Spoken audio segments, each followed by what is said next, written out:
Updates at pinakahuling mga usapin sa mundo ng palakasan. Atin ang pakinggan dito sa Ang Pilipinas Ngayon. Magandang araw. Narito na po ang Sports Balita. Isang panalo na lamang ang kailangan ng San Miguel Beermen para makapasok muli sa PBA Finals. Ito ay pagkatapos ang koponan ni head coach George Gallant ay dinaanan ang Rain or Shine Elasto Painters 117-107 sa kanilang 2024 Philippine Cup Semifinals Game 3 matchup na ginanap sa Dasmariñas Arena sa Cavite. Pinangunahan ni CJ Perez ang Beermen sa nagawa nitong 23 puntos kasama pa ang 14 na rebounds at 5 assist habang nagambag naman si Marshall Lassiter ng 21 puntos. Maganda din ang ipinakitang laro ni Don Troliano kung saan nakagawa din ito ng double-double na may 20 puntos at 10 rebounds, sahog pa ang 2 assists. Ito ang ikatlong sunod-sunod na panalo ng SMB laban sa Elasto Painters at kinakailangan na lamang nila ng isang panalo para makabalik sa PBA Championship. Samantala, nanguna naman para sa Rain or Shine si Bo Belga sa nalikom nitong 19 na puntos habang nakagawa ng 14 na puntos sina Renz Nocum, Jonard Clarito at Keith Datu bawat isa. Susubukan ng tapusin ng SMB ang serye itong darating na Biyernes sa larong gaganapin sa Mall of Asia Arena sa Pasay City. Updates at pinakahuling mga usapin sa mundo ng palakasan. Atin ang pakinggan dito sa Ang Pilipinas Ngayon. Napagdesisyonan ni Dwight Ramos na manatili sa Japan kung saan pumirma ito ng panibagong kontrata sa Livanga Hokkaido para sa 2024 to 2025 Japan B-League season. Ito na ang ika-4 na season ni Ramos sa liga at ikatlong taon sa Livanga kung saan una siyang sumali sa koponan noong Mayo taong 2022 pagkatapos ang isang taong paglalaro sa Toyama Grouses. Umaasa ang Livanga na maganda ang maipakita nitong laro sa darating na season pagkatapos nilang nagtapos sa ika-21 pwesto nitong katatapos lamang na season na may 17-43 record. Nag-average ang 25 anyos na Filipino import ng 10.7 points, 3.8 rebounds at 2.4 assists nitong nakarang season.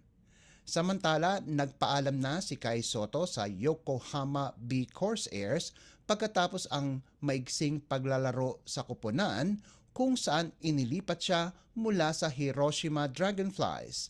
Nag-average ang 7'3" Filipino big man ng 12.8 markers at 6.4 boards sa loob ng 34 na laro sa Yokohama.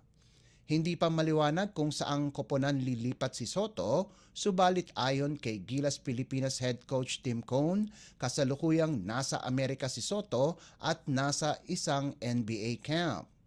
Sinabi ni Cone na babalik sa bansa si Soto sa Hunyo 16 o 17 para sumali sa training camp ng Gilas sa Hunyo 21 para sa kanilang preparasyon sa paglalahok nito sa 2024 FIBA Olympic Qualifying Tournament na gaganapin naman mula Hulyo 2 hanggang 7 sa Latvia. Updates at pinakahuling mga usapin sa mundo ng palakasan. Atin ang pakinggan dito sa Ang Pilipinas Ngayon. Binuksan ng Kazakhstan at India ang 2024 AVC Challenge Cup for Women ng impresibong panalo sa kani-kanilang katunggali sa Pool B sa larong ginanap sa Rizal Memorial Coliseum sa Maynila.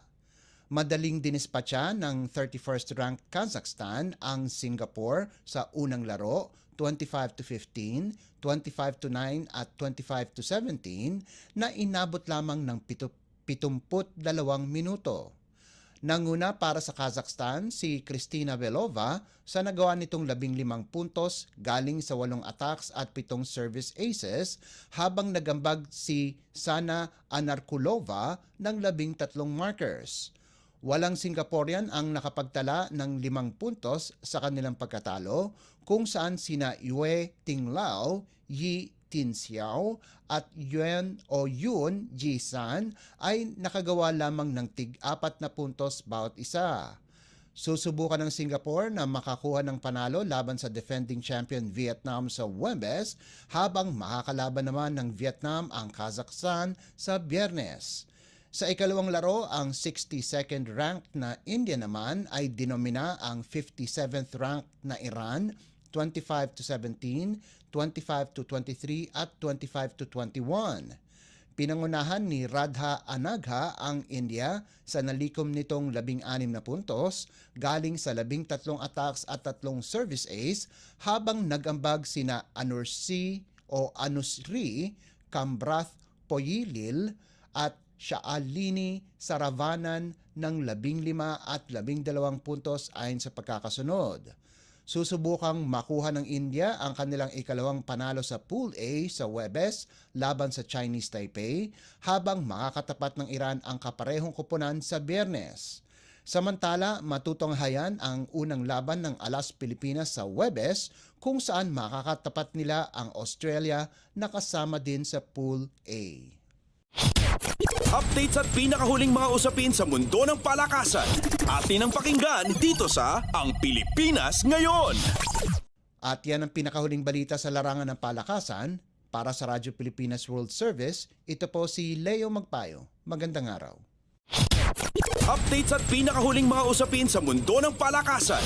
Atin ang pakinggan dito sa Ang Pilipinas Ngayon.